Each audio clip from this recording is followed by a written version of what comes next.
This is the biggest confusion that we get. We get it all the time, and everybody calls in and they say one chart says this, they need a 7.5. One chart says 6. One chart says 9. And they, they're calling companies, and that's part of the research, calling different companies, and every company's like, oh no, you need a 6, or oh no, you need a 7.5.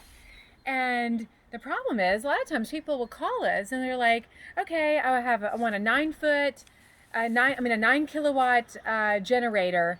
And then we'll look at their measurements and we're like, no, no, you don't. You need a 6. Trust me. It depends on, there's so many variables. It depends on, if you have natural stone, if you have a glass, if you have a high ceiling, if it's sloped, what your cubic feet. There's so many variables, and that's where it's so confusing, because people, you're writing down all these measurements and cubic feet and different things, and every company has a different chart system. It's confusing.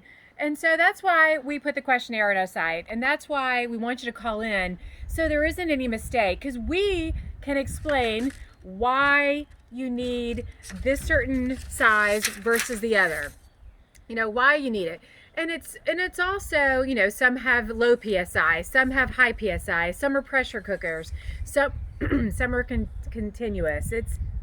There's so many variables, and you need to call in so we can break it down, explain it, make sure you get the right one.